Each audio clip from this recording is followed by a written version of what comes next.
Alright, so for the last part of our content on cooperative strategy for this week, we're going to look at a few additional types of cooperative strategies, as well as having now already looked at, rather, our strategic alliances. And the first type that we're going to have a look at here is franchising. Now, as you can see, this is where a firm that is termed the franchisor uses a franchise as a contractual relationship to describe and control the sharing of its resources and capabilities, which are usually in the form of products or its brand, with partners who are known as the franchisees. Now we have some excellent examples here. It's a very common thing. You see it a lot of the time, especially in small businesses, can be in larger businesses as well, but many small businesses are able to use this form of cooperative strategy as they do grow. So McDonald's is a great example here. You're just getting hungry just looking at that picture, aren't you? Why does it never look like that when you actually buy it? And another good example is Subway. As I say, fast food chains, most of those are franchises. Harvey Norman's another good example, as well as the Hilton International. No, not that type of Hilton, that type of Hilton, the hotel chain itself, set up all across the world, where we have different Hilton hotels. I think that one's somewhere in the Middle East. It looks pretty fancy if you ask me. Franchising does enable firms to spread the risks and enable firms to use resources, capabilities and competencies without merging or acquiring another company. So it is very much a low risk and often a lower cost option than going into things like joint ventures and other forms of strategic alliances. You're able to basically allow somebody else, that is the franchisee, to take on most of the risk, especially if you are looking to expand overseas. At the same time, we do, before I move on, they are especially or particularly attractive in fragmented industries such as retail, hotels, and also fast food chains, as I mentioned. On the other hand, the franchisee often also looks at franchising as a suitable and attractive option to them too, because the reasons why that is the case: first of all, there is an existing and available business model. They don't have to go and establish their own company. They are literally given the rights to whether it's a McDonald's, a Subway, to open their own store and use that brand and use the existing processes and skills and knowledge which has already been developed without having to do it themselves. The brand is established, as I say. Certainly if you're looking to open a McDonald's store, everybody knows that brand already. The training and systems are often provided by the company, so if you open a Subway store, for example, Subway, the parent company, will provide you and your employees with the necessary training, as well as the systems to get your business up and running. And it also usually has demonstrated success. Companies aren't expanding into franchising and opening new stores and into new markets if they haven't done well already where they've currently operated. So there is that track record that has already been established there. Network cooperative strategies are another, perhaps more complicated type of cooperative strategy, where several firms agree to form multiple partnerships to achieve shared objectives. So it's basically a more advanced version of a strategic alliance, where we have multiple firms engaging in multiple partnerships. So some types of network cooperative strategies that we have here: we can have a stable alliance networks, which are more common in mature industries with relatively constant and predictable demand. So the example that we've included here is the One World Alliance. Anybody who's flown overseas may well have done so using one of these airline manufacturers, or airline carriers rather. So Qantas, American Airlines, Cathay Pacific, Japan Airlines. There are, as you can see in that top right corner of your screen, there are many major airlines across the world which have taken part in this alliance to try and combine their assets and their resources, and also minimise the costs, the significant costs associated with operating as an airliner. There are also dynamic alliance networks, and these tend to be used in industries that are less mature, often with frequent product innovations and characterized by short product life cycles.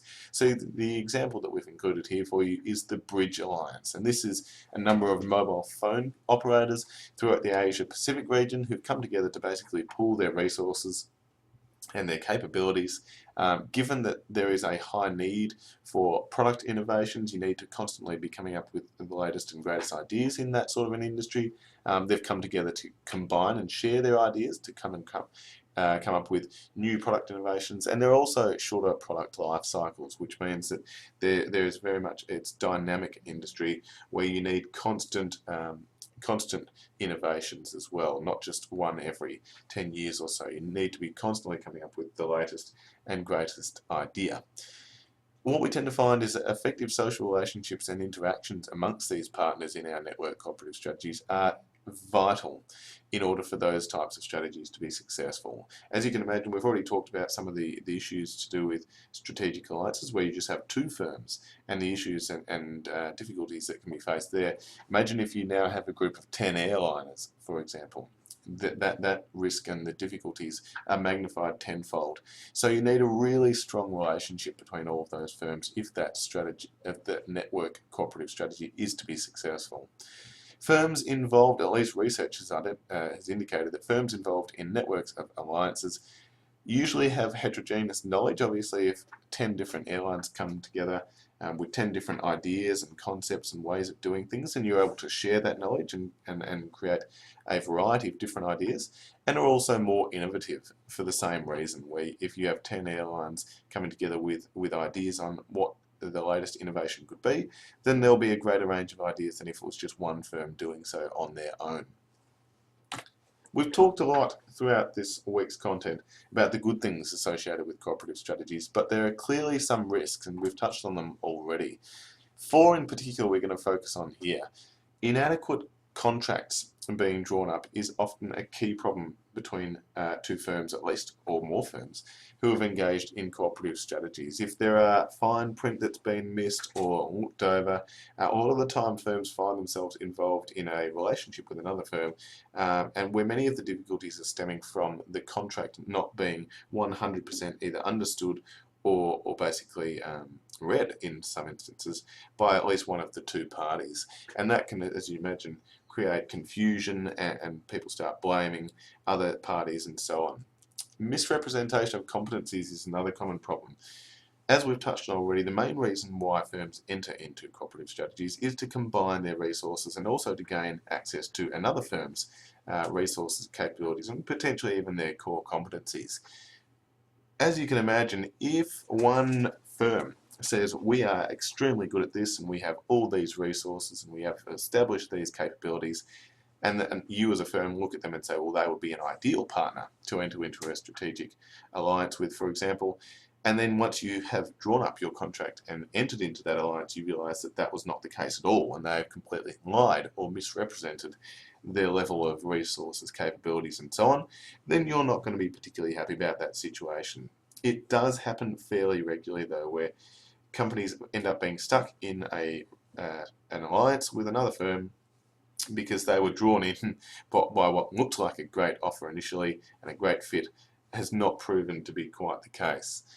Partners can also fail to use their complementary resources in a cooperative strategy. So it's one thing to say, okay, we've identified this other firm as a great strategic fit for us in terms of entering into an alliance with them, but if we're not able to actually combine our complementary resources to create something which is better than what we could have done on our own, then you're going to start questioning the value and worth of that particular alliance. Similarly, if we can also see some instances where a firm will hold their alliance partner's specific investment hostage. So you'll enter into an alliance with another firm, for example, and then you realise that you're finding it quite difficult to get out. If things are going poorly, that other firm may then say, nope, you've entered into this alliance and now you are stuck with us. That is clearly not a great situation to be in for you as a firm. How can we help manage this process and ease these risks? First of all, making sure that you have a super detailed contract drawn up and that you constantly monitor that whole drawing up of the contract period, because a lot of the time firms do skip over that and then get stuck in situations and with aspects of that contract that they had either not paid attention to or simply overlooked, which can lead to problems that we discussed. Developing trusting relationships is also crucial, making sure that you actually foster and develop a positive, trusting relationship where you actually want to work and trust the other firm to do the right thing by you as well. That is super important. If we can manage this, then certainly we will be seeing these cooperative strategies do have a clear ability to create value for both us as a firm and the end consumer.